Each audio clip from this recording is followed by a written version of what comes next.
Actually, you'll start working on your first hands-on exercise within the first 10 minutes of the class on Monday morning, copying this simple walkthrough program into your PLC processor. If you're a raw beginner, we'll give you any over-the-shoulder coaching you need to get started. If you're a more experienced student, you'll get an extra project to work on if you finish putting this little program in early. Either way, we'll cover everything you see here, timers, counters, and the rest, in detail before lunchtime on Monday morning. It's amazing how much you can learn and retain when you skip the boring lectures and cover everything step by step using realistic hands-on exercises. Take a look at the top 2 rungs of the walkthrough program. The next few videos in this series will concentrate on these. For our video lessons, we'll use the same simple light box that we introduced earlier. If you want to work through some of these exercises at home, you can use a micrologic system or a SLC 500 or a PLC 5 system like the one we're using today. Remember that the newer ControlLogix platform uses a different scan sequence, so it might not give exactly the same results as our video lessons. Even if you're signing up for our ControlLogix bootcamp, it's still a good idea to start with the material we'll be covering here. Here's a screenshot of the top 2 rungs of the walkthrough program, controlling a quick demonstration of the light box. The first rung uses switch A to control lamp E, so when we turn switch A on, lamp E comes on. When we turn switch A off, lamp E goes off. The second rung gives the opposite action to lamp F. So, when we turn switch A on, lamp F goes off, and when switch A is off, lamp F comes on. It looks simple, but even our more experienced students can usually learn a few things from this little exercise.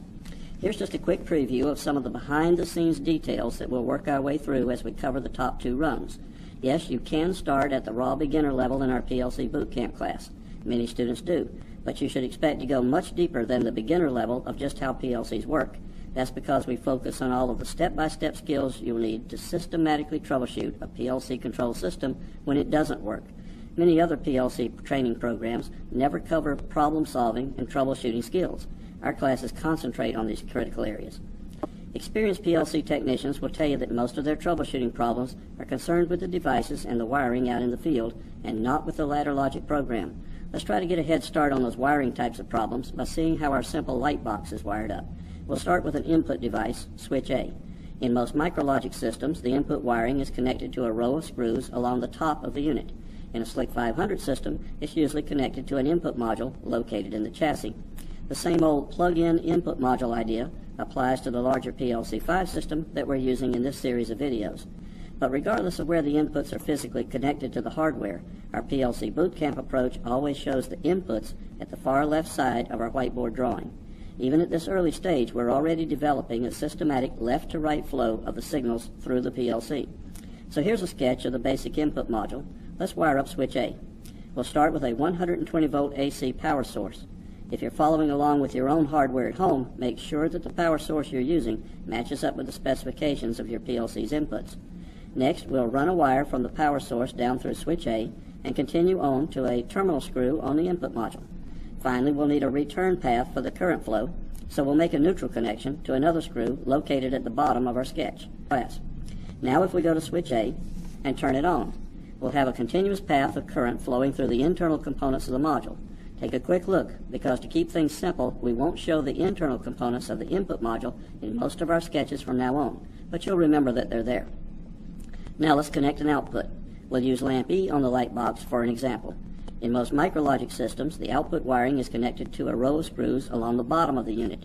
In a SLC 500 system, it's usually connected to an output module located in the chassis. Many people call a module a card, and here's an output card, or a module, being used for the larger PLC 5 system that we're working with today. But regardless of where the outputs are physically connected to the hardware, we'll always show the outputs at the far right side of our whiteboard drawing. Here again, we're already looking forward to our future troubleshooting exercises by setting up a left-to-right flow of the signals through the PLC. So here's a sketch of a basic output module. Let's wire up lamp E. We'll start with a 120-volt AC power source and connect it to a terminal at the top of our output module. Since we're trying to focus on the PLC piece of the puzzle right now, we'll leave any fusing and disconnects for another lesson. And again, if you try this at home, make sure to use a power source that matches your PLC's outputs. Now inside the output module, we'll see a set of contacts. And let's pause right here for a second. This is a problem area where many people have misconceptions. The common misconception is that all PLC output modules have contacts, just like the ones we're showing here. Actually, many output modules use solid-state devices like this triac. We'll get the voltmeter out later in the course and cover the differences. especially the leakage current that continues to flow through the solid-state triac even when it's turned off.